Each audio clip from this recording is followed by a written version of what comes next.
I recently rewatched the movie Donnie Brasco, which I believe is from around 1995 or so. That was the time of its initial release.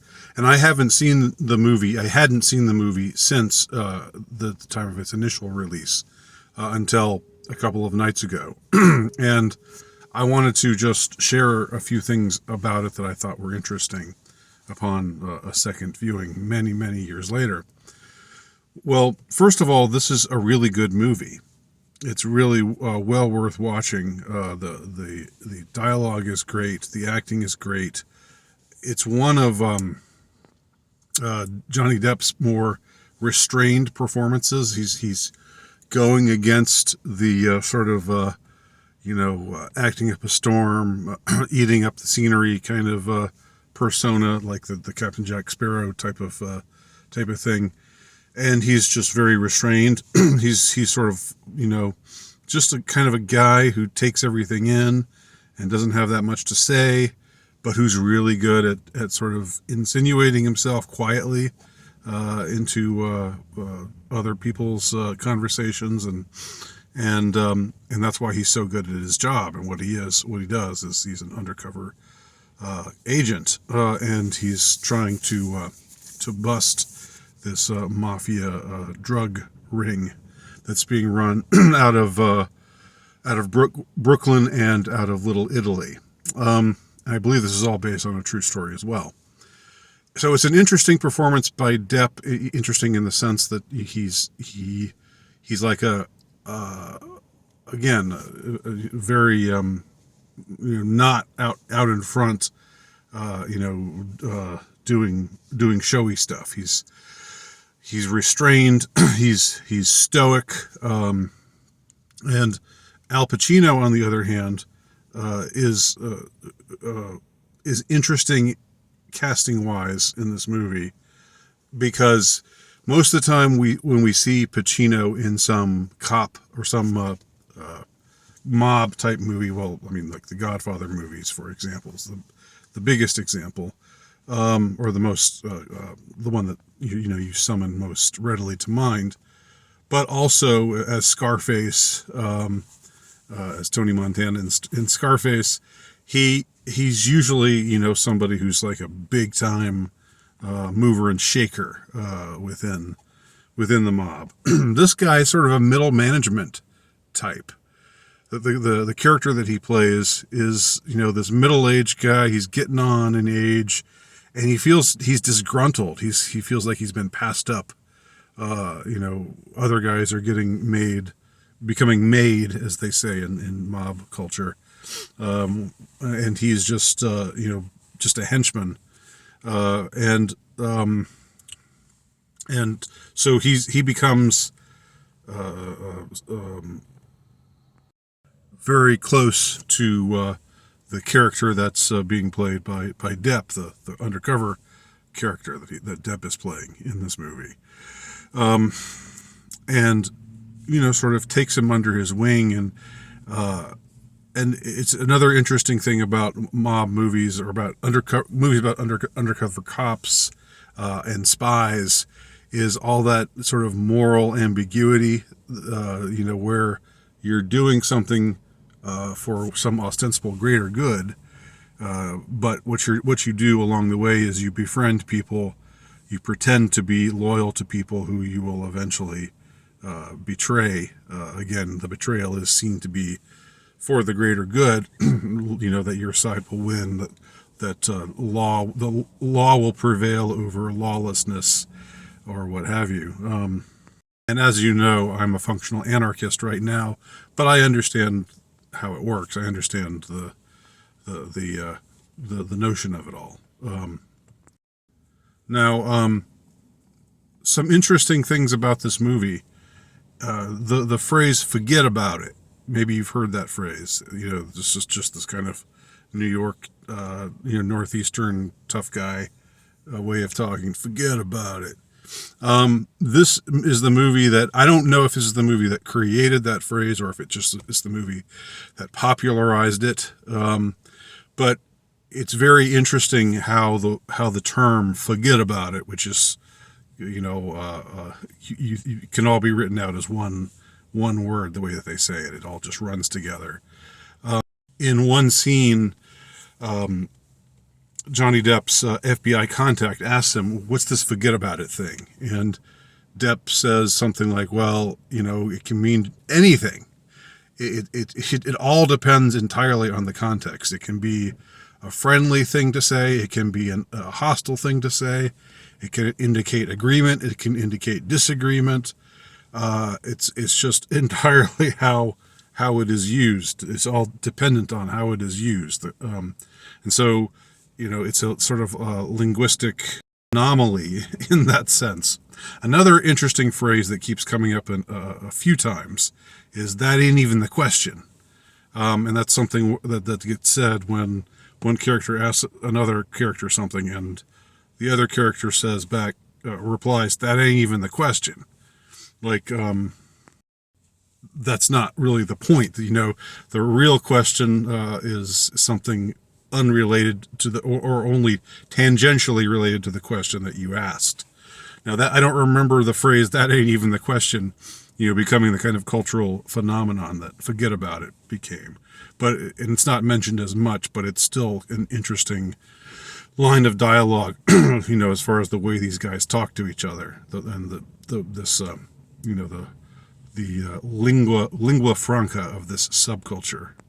So Pacino and Depp have great chemistry together in this movie. I don't know if they ever worked together in anything else, or if they have worked together in anything else since then. Maybe they have.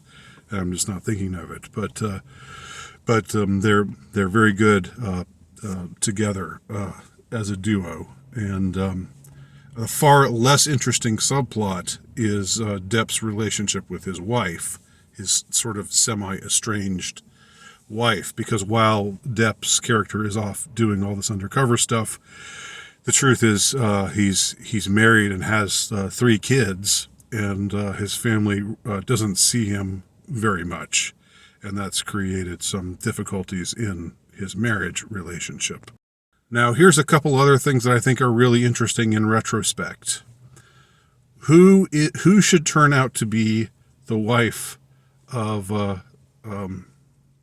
Johnny Depp in this movie? Who but Anne Heche. Anne Heche plays the estranged and sort of harried wife of the undercover agent played by Johnny Depp. It's interesting that she turns up here, and this is maybe one of her earliest roles. It was before the Ellen stuff. It was before the weird stuff of, when she had a nervous breakdown and thought she was talking to aliens and all of that. It was also before Wag the Dog, which she was in, I think, a couple years after this, where she played a bigger role.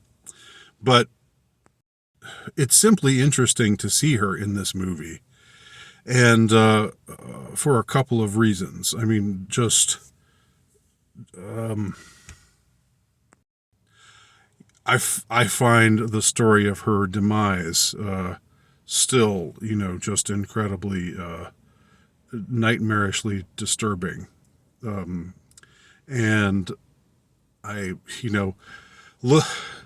looking in vain for clues, in her former roles to see what kind of, how did the industry groom her? What kind of roles did she have early on, and how did this shape the course that she eventually was on?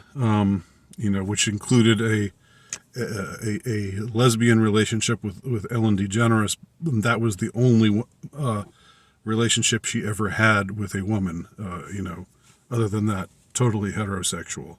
So terrible childhood. But I've been through all that before, and you can go back and look at my Anne Heche videos when I was talking about her very strange death and very disturbing so-called death. I'm guessing that she is dead, but I'm not. I'm guessing that well, the story that they told us about how and why it happened doesn't hold up. The pieces don't fit together. I don't know what it means, if it means anything, that she's in this early movie opposite Johnny Depp. One scene that is interesting, though, with regard to retrospect. Depp is, like any good undercover agent, he gets into his role, and you have to be an actor to play the role, and every actor has to in some way be able to think from the point of view of the persona that he has assumed. And so Depp and Haysh are at a psychiatrist once, and Depp says, "I didn't know nothing about that," and Haysh just throws up her arms and says, "Listen to my husband. He's talking. He's college educated. He's he knows the English language, and he's saying I didn't know nothing about that." In this kind of New York working class argot. But in his case, he gets so into the part that he ends up bringing it home with him at the times that he comes home.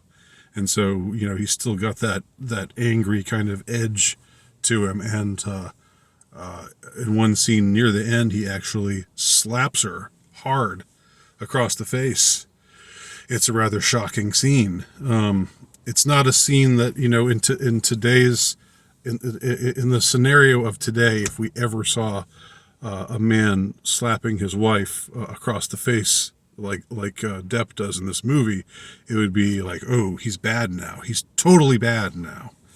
This was back in the 90s when you could still be nuanced about these kinds of things, and it wasn't him at his best, but it was also just a lapse from the kind of moral fiber that he typically showed, and something that he felt sorry about immediately afterwards. But it's still a shocking moment, and it's also shocking given what was eventually alleged about Depp. Of course, the big trial of the last couple of years, where he was alleged to have been an abuser, even though there was no evidence really of abuse, and none of his prior girlfriends or wives or people that he had been with had ever reported him being abusive. That moment in this movie was kind of a shocking, I won't say revelation of the method, but a shocking, incident when seen in retrospect of what he was the abuser that he was accused of being in the recently completed trial. So we got the cultural residue of forget about it. We got the scene in which Depp's character actually becomes an abuser. And we've got the appearance of Anne Heche, who, of course, was abused in the final moments, or maybe those weren't the exact final moments of her life, but when they were pulling her on that gurney, and they had put the blanket over her body like she was already dead, and she burst out of it and tried to get away, and they held her down and forced her into the ambulance. The 4 firemen, closed the door on the ambulance and sped away. That was the last we ever saw of her. So every time I see Anne Heche in anything, I think about those final moments and what became of her, and the whole just the disgusting and slimy and murderous place that is the entertainment industry, that is Hollywood. Some great art comes out of the studio system, admittedly, and I think Donnie Brasco was a really good movie. worth watching, but it also has these interesting resonances that make it, more intriguing as seen from around a 25-year retrospective. Thanks for watching. Leave your thoughts below if you have any to share.